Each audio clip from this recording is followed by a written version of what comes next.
We are headed next to 1504 West Oakland. We are approaching Olive and Kenosha. So we are headed east on Kenosha, also known as 71st Street. This would be your nearest major intersection.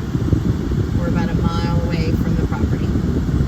So we've got our beloved Quick Trip here on the northeast corner. We've got a Vision Center over here, and back behind me on the northwest corner is an open field, and then on the southwest corner is a bank.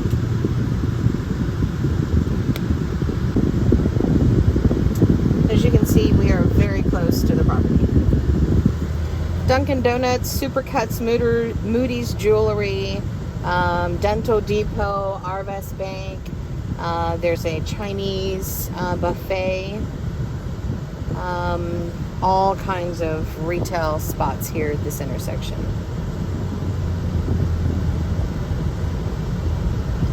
Just past the railroad tracks, we're going to turn left.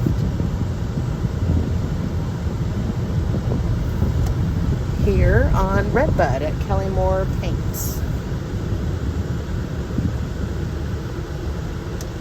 Looks like you've got a 50s diner right there. I don't see a whole lot of customers, so I don't know that that's a good news. I don't know that that's a good sign. It's 2 o'clock though, and it is super, super hot. We've had 2 100-degree days back to back, and I think most people are trying to stay home or at work indoors with AC. There's very minimal traffic out, especially for a Friday. Not a lot of traffic at all. Also, Juneteenth was just declared a national holiday, so a lot of people have the day off and are home.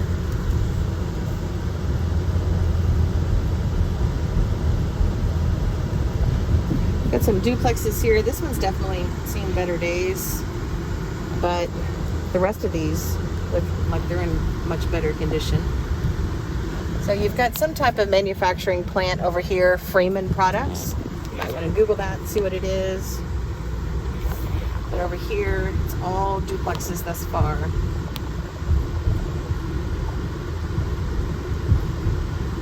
And even down Lansing, it looks like all duplexes.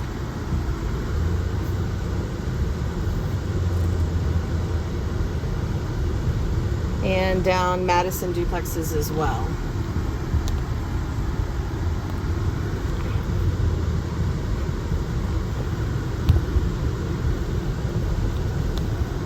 All right, now that we are on Oakland, yeah, I hate to get that lady's yard since she's standing out in the yard, but you don't have a great looking house right there in the corner.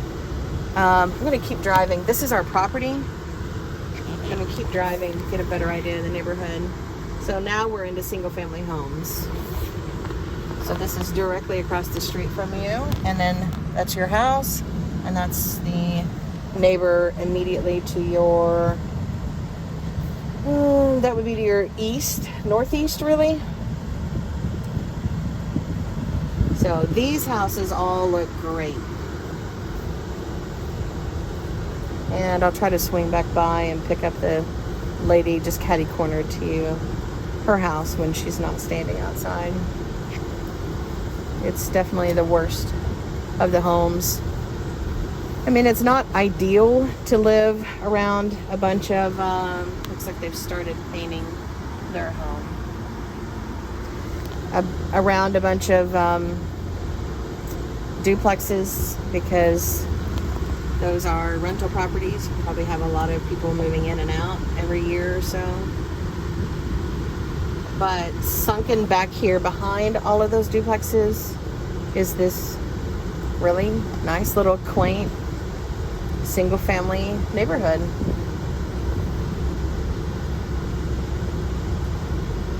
They're actually, now that I'm looking at the map, so we drove in here. So if you were to come in down this street, that's probably a better view, but you don't have to go through all of the duplexes. It's guy's in his garage, but I'm going to kind of show he definitely needs a paint job on his house.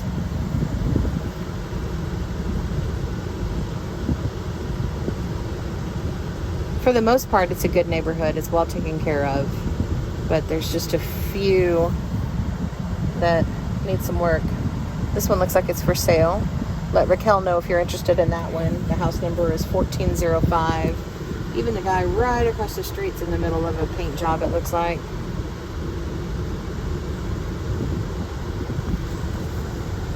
We're going to go ahead and pull into... Well, it looks like someone's here, actually. We may have to wait a minute until we can go in. All right, here we are at 1504 West Oakland, Broken Arrow 74012. This is a 3-bedroom, 2-bath, built in 1984, 0.21 acre, 1368 square feet. And they're asking $155,000, which is $113 a square foot. The first thing that I notice is that you have these big, beautiful trees. Beautiful, beautiful trees. So I subscribe to the philosophy that big, beautiful trees are a bonus, but if you listen to a home inspector or maybe an insurance company, you would learn that trees have some risk associated with them. You want to keep the limbs trimmed back off of the roof. You have to worry about their root system damaging your foundation. So, but I live in a neighborhood, and the reason why we bought a home in that neighborhood is because of the beautiful, big, huge trees. So I think it's a risk worth it. You just have to decide yourself. Another thing about the big, beautiful trees is that you have a beautiful shaded lawn, and you're able to grow these beautiful hostas. Very pretty. There's your neighbor's property. So the way this sits, it's on a corner lot, so your guests could park here on the street and just walk through the yard, or they could park on your driveway and walk on the sidewalk. So that's a privacy fence. It's not a full 6 foot. It's probably a 5 foot, if I had to guess. I'm 5'5". Let's go see. Yep, it's a 5 foot. Garage door looks good. It's a metal door. All the paint looks fresh. I'm not seeing any signs of wood rot. Actually, even your soffits and your fascia looks like new. Gutters look good. So far, so good. It's a really clean house. Motion sensor. We have a nice covered walkway here. Those windows are the original aluminum. They've not been upgraded to vinyl. Let's go inside. All right, so we have looks like a luxury vinyl plank flooring here on this platform that then steps down to a laminate. So the entry is compact, I guess is how I would best describe this. It does have the vaulted ceilings, and that helps somewhat, but the two different color floors separate it, so the eye is basically drawn to the halfway point. If you had the same flooring, I think that would really help to make this room feel larger and more connected.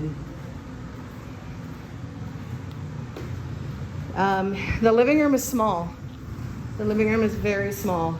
They have a love seat and an oversized chair, and then another little chair. So where would you put a couch, for example? I mean, I suppose you could fit a couch on this wall, but it would take up the entire wall. You also could put a couch here to kind of separate the room and kind of bring this down and bring this down to give you room to walk around the couch. I guess that would probably be the best design. And this is your dining area.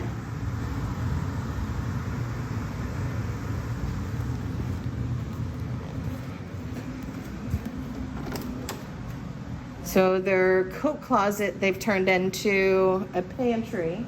We'll look down the hallway and see if they actually have a coat closet. The kitchen is nice and upgraded. It's a granite countertop, stainless steel appliance package. Remind me, we'll check with Raquel and see if that refrigerator is included or not. Usually they are not. It's got an updated subway tile backsplash. This is called white ornamental on the granite. It's a nice deep stainless steel undermount sink with a brushed nickel faucet. Cute little window box. It's a nice Peninsula with a 4-top gas burner. No microwave and no vent-a-hood. Looks like this has a ventilation included. Dishwasher and fridge are both stainless steel. Let's take a look at the laundry. Okay, compact again. So they do have rather large front-loading washer and dryer, but you have no room to get through here. So, and again, you wouldn't necessarily have to have the same washer and dryer. I doubt these go with the sale. But when you have washer open, you can't get a dryer open as well. As a matter of fact, because it opens to the side, you have to go into the room to be able to open and close to get out. It's just very compact. Not nearly as roomy as the last one that we just saw. Garage. If we can find a light. Nope. Just open the garage door a little bit.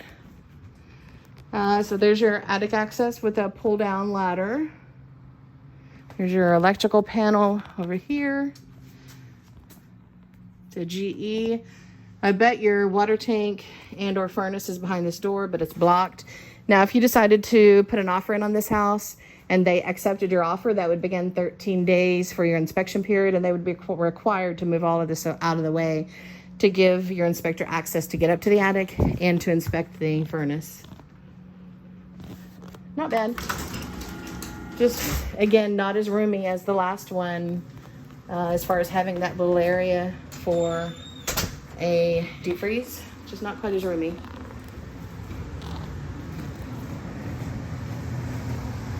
All right, hallway. Oh, this is our furnace, I think.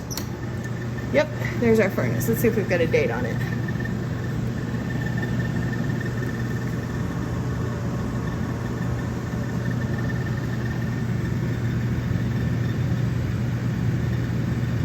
I don't see a date, but I can see where they serviced it in 2013. So I know it's at least that old.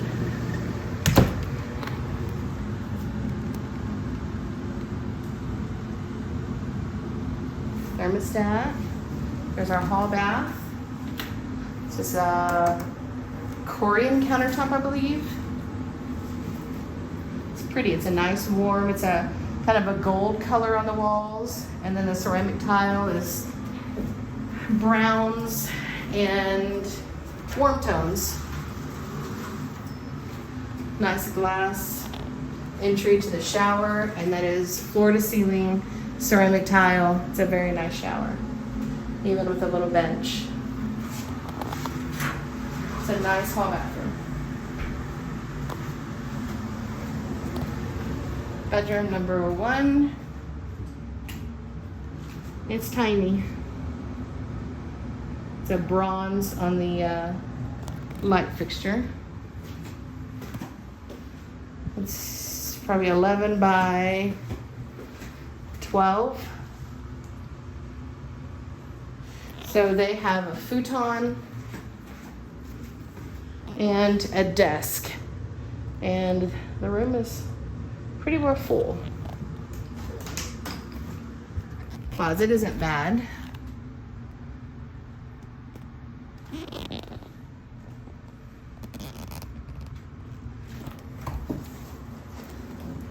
It's the same 6-panel raised doors as the last house.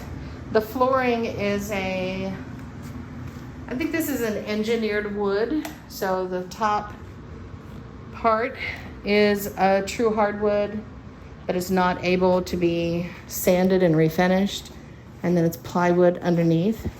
Not nearly as durable as a true hardwood, or even a ceramic tile, or even a LVP, luxury vinyl plank, which is what they had in the foyer. This room is much more generous. That's a queen size bed, and you have plenty of room. 17 by 12. Nice, good size room.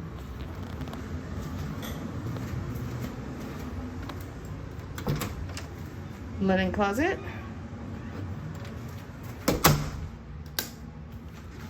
All right, they have a queen size bed, and again, plenty of room.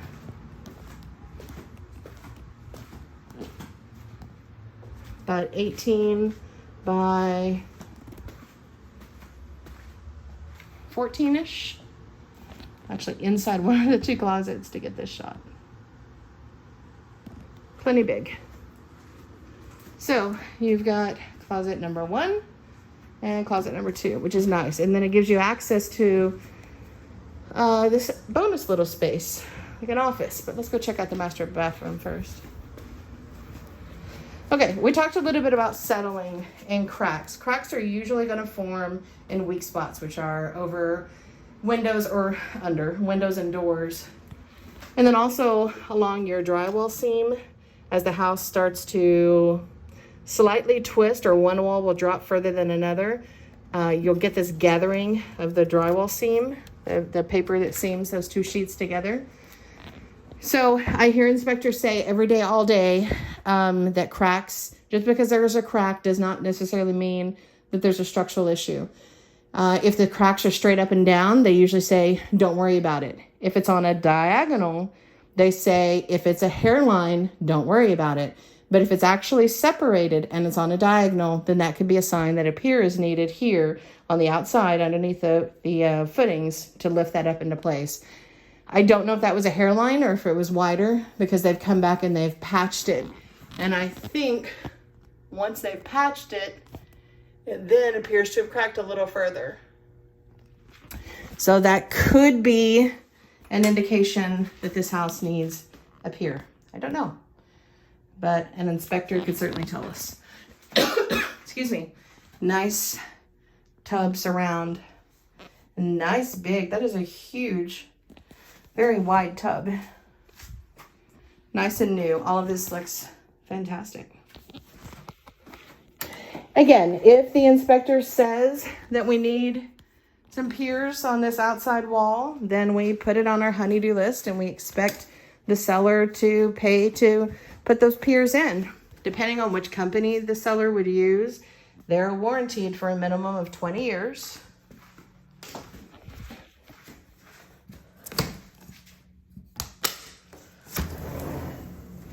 It's a nice, smooth, sliding glass door. And then you've got this awesome covered back porch, which is what you could have at that last house if you just built a simple cover. This is west facing as well, so you're going to get a ton of heat here in the evening, but you can hang those shades, sunshades there to block the sun, and you already have the cover, so I could see this being a really enjoyable place to hang out in the evenings.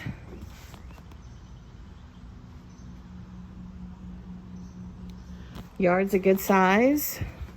It's shaped a little funny because we're on a corner lot. And the streets don't run exactly north-south and exactly east-west. Everything's on a little bit of an angle. So that's why you've got kind of a funky shaped yard. The north fence, which is this one, and the east fence are shared. So in the event that work needs to be done on either one, it's assumed that the two owners of the properties, the adjoining properties, will pay to repair. And I can tell you, this fence definitely needs some help. So I don't know if you can tell or not, but that's completely leaning. This post is completely rotted out. Definitely needs some work on this fence. The house is super clean. I can tell it's actually just been painted. It's a nice house. It's just, it's compact. It's tight feeling. It's cheaper than the last one, don't get me wrong, but it's super compact. And I don't know how much living room furniture you have, but you don't have a lot of space to put living room furniture in this home. We'll circle back through the kitchen.